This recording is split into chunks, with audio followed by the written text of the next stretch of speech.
Alright, so I finally got my little carb adjusting tool made, and it works out really good. Fits right in there under the tank, in between the tank and the pod on both sides, so now I don't have to take the tank off. So now it's time to get this bike running right. I got it running, I drove it around a little while, but it's not running really good. And let me just fire it up and I can show you what it sounds like. Now, running, you can hear one of the cylinders is weak, cutting out, and it takes a little while to finally get warmed up. And that's not right. Plus it doesn't have hardly any power, and it's an 1100, so it ought to have some power. We got a couple things to do before we can adjust the air fuel on this big old bike. And number one, we got to make sure that the carburetors are synced. So there's a sync screw right down inside of there, and we'll get closer to it here in a minute when I do the adjustment. But what I got to do is make sure that the carbs are synced in order to make sure that they're pulling the same, so when I do the adjustment I can actually hear the carburetors coming in and the RPMs lifting up and things like that. Now, these carbs on the second gens are not near as sensitive as the first gens, it seems. So what I may end up having to do in order to adjust each of the carburetors is I may pull the plug out of the other one and then do the adjustment with only one cylinder running. That way I can hear them a little bit better, but we'll see when we get there. So we got to get it synced, and then also we got to make sure that if it's been out of adjustment like this one, it's been running rich, and so my plugs may be fouled a little bit. So you want to make sure you're not trying to do an adjustment with fouled plugs or plugs that are marginal, because you'll hear these little hiccups and it'll make you think you got to do an adjustment, but it's actually just the plug missing every once in a while. So first step on all this is I got to clean my plugs up. And so what I usually use is a torch. So what I'm going to do is just torch this bad boy and get all that crud off of it, or you can just buy a new plug if you wanted to, but this works pretty good as well. So all you do is find something to hold it with, and I'm just going to take a torch and heat it up, and you'll see how hot it gets. It actually gets the electrode red. It doesn't hurt the plug though, but what I'm doing is burning all that carbon off of it. You can clean it with a wire brush, but I've never had any good success with it.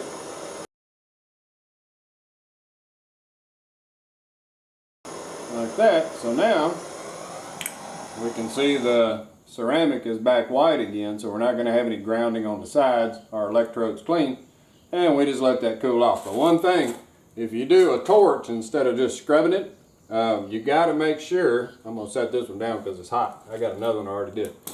But you got to make sure that when you're torching them, after you get done torching them, make sure you put some anti-seize on the threads, because, and you can buy these little packs at the auto places, but it's like a copper anti-seize.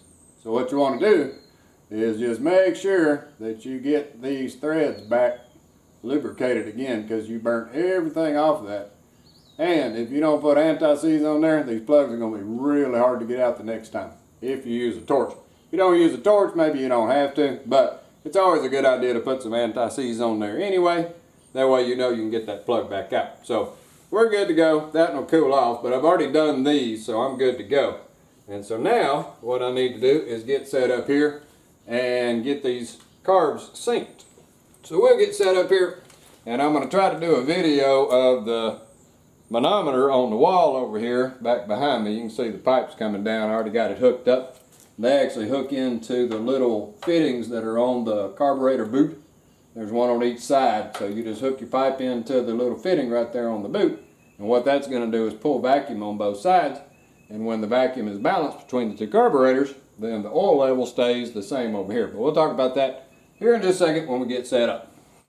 Alright, so in order to get started on setting our air fuel mix on the carburetors, first we got to make sure these carbs are synced together, and so they're pulling the same. So you can see right here I got my little wrench.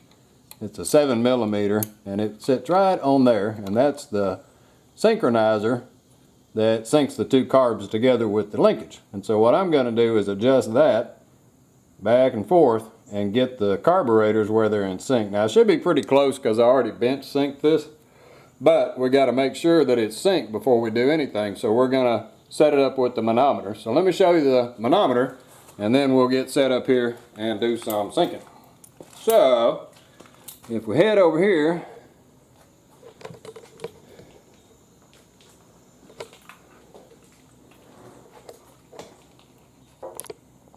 alright, so over here on the wall what we got is basically a manometer, and so it's got a loop in the middle and there's oil inside the tube. You can see the oil level is the same right here, and so all of the loop is filled with oil, and then each of the sides, the tubes, one of them runs down and goes down to one side to the carburetor, the other one goes to the other carburetor. They go into carb boots, and what happens is when you set up the sync on the carburetors, if one's pulling harder, it's going to make this lift up and this go down. And so what you're doing is trying to balance it so that they stay the same. Now the bike's not running right now, so the level is equal. When I start it up, you'll see them wiggle, and then we'll start running. So I'll set the video up and we'll watch the manometer, and then I'll take my camera down here and we'll watch the adjustment, and you can see what adjusting the screw just a little bitty bit does to the sync, because it's really sensitive. And if you use this type of setup, I know you can use bottles and you can even use gauges, but this setup is real sensitive because you only have a little bit of distance there to balance the carbs between on the tubes. So let's get set up here and we'll show how to sync these carbs, and then we'll be ready to do our air fuel adjustment. Alright, so we got one camera set up to watch the manometer up here, and then we got the other camera down here so we can watch the adjustment. So let's fire the bike up, and what we're going to see is if we're synced up good, then the tube over here, those are going to stay the same level. If not, I'm going to adjust the wrench down there and I'm going to balance those two out. Now if it's way off, what it's going to do is try to suck oil up out of the tube. So I got to watch and make sure. If it goes too high, I'm going to shut the bike off, adjust it a little bit, and then fire the bike back up. So let's fire the bike up and see what it's going to do.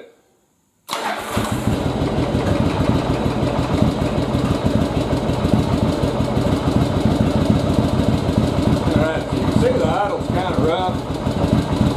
You can see my tubes are going the wrong way. So as those cylinders are firing right now with a real low idle, you can see that they're out of sync.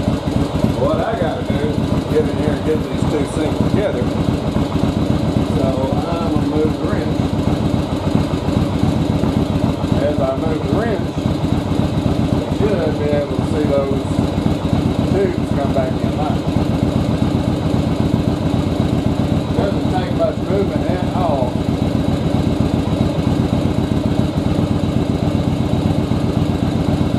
to get the carburetor synced.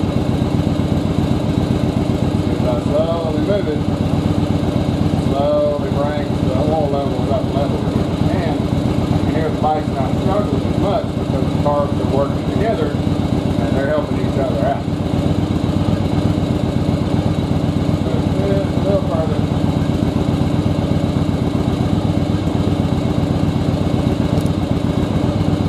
There we go. So we're looking pretty good on our oil levels. That should be about the setting that we need. If it starts going the other way a little bit, you can always move it back just a little so we can get them balanced. The motor's starting to warm up. You can see just a little bit of movement changes things. So I can sit there and let the motor warm up a little bit and adjust it back and forth. But for the little tip manometer up there, that little bit of gap right here is not bad at all. If it was way here and here, then it'd be out of sync. They're pretty close and they're bouncing pretty happy, and we're good. Alright, so we are synced up now. So now, the bike's warmed up a little bit just from us syncing it. So let's get set up and see if we can't dial in these carburetors. Alright, so with the carbs synced up, now we can work on our air fuel. So right down inside of here is the adjustment for the air fuel. And that's where that little handy tool comes in, because if I look right down inside of there, you can see the adjustment is way up in there. Well, they're even hard to even see. Way up, right on the other side of that pipe. So right in there, there's a little screw, and you'll see me put the tool in there in a minute, and then we can make the adjustment. So let me zoom back out. But what I need to do is, first off, now that I know I'm in sync, let's go ahead and pull our manometer off.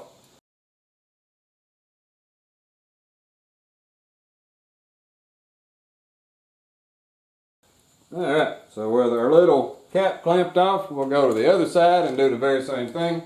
I'm just going to pull the manometer tube off and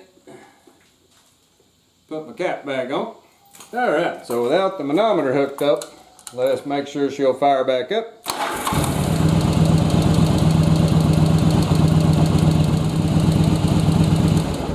So everything sounds good. So now we got to work on the air fuel mix. So right inside of there, if you look, there's a little bitty guy, and that is the adjustment for the air fuel mix. And so you can see right there. I'll zoom in right there. I'll zoom in here in a minute when I'm putting the tool on it. But what we got to do is adjust that to try to maximize the RPMs. And since I'm at a turn and a half out right now, what I want to do is turn in and see at what point that I lean it out so much that the RPMs start dropping. So in order to do that and be able to hear anything, because this motor is pretty strong with an 1100, it's awfully hard to hear what's going on, and these carburetors aren't very sensitive compared to the first gen. So what I'm going to do is actually run it on one cylinder. And so what I'm going to do is pull this plug, but what I got to do is get a spare plug because I don't want to let it sit there and run and not arc the plug. And so let me get a spare plug, and then we'll get set up here and fire it up on one cylinder, and that way I can hear something.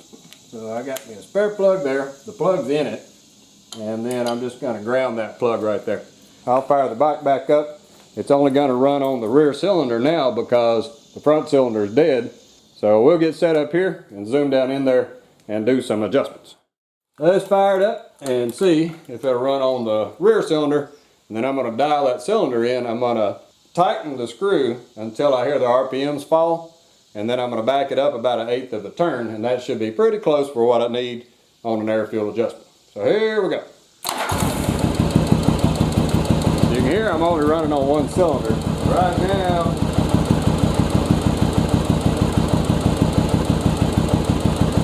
I'm at a turn and a half. I'm going to go in, be a turn.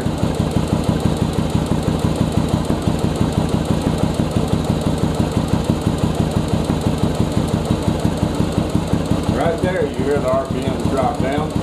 That means I'm starting to get too lean. Let me back it back up.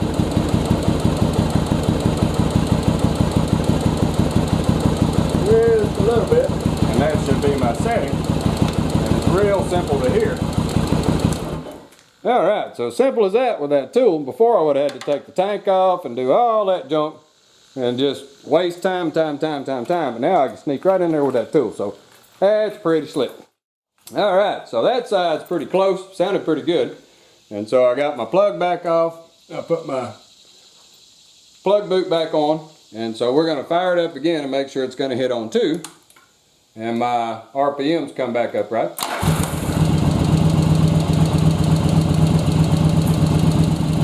We switch over to the other side and do the very same thing on the front cylinder. I will put this spare plug on so it can sit there and arc, and then fire it up and do the adjustment over there. So let's get set up on the other side, and we'll have this job done real quick. The right side of the bike, we got to do the very same thing. We're going to put our spare plug in and ground him against the head. And then right down inside there, which is harder to see and even harder to get to, is the adjustment for the right side. So let me zoom down in there, and you'll be able to see it right there in the middle of the screen. So we can do that with our tool too, because it's made with the right angle and it'll fit in there. So yeah, what we want to do is the very same thing, fire it up, and then listen for when the RPMs drop as we're leaning the bike out. and then we'll adjust back about 1/8 of a turn, and we should be in good shape. So only running on the front this time, the back one's disconnected.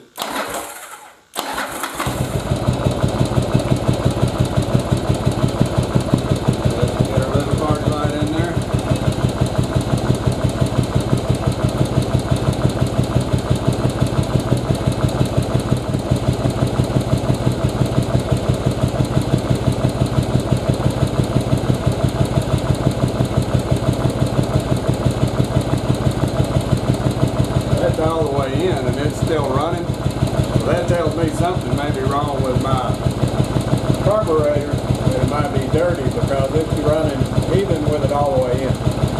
Let me back it back up.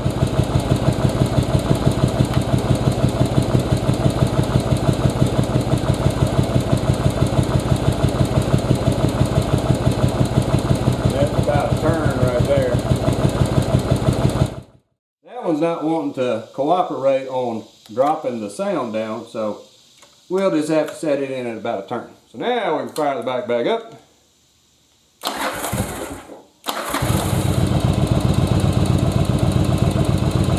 And we're back running on 2 again.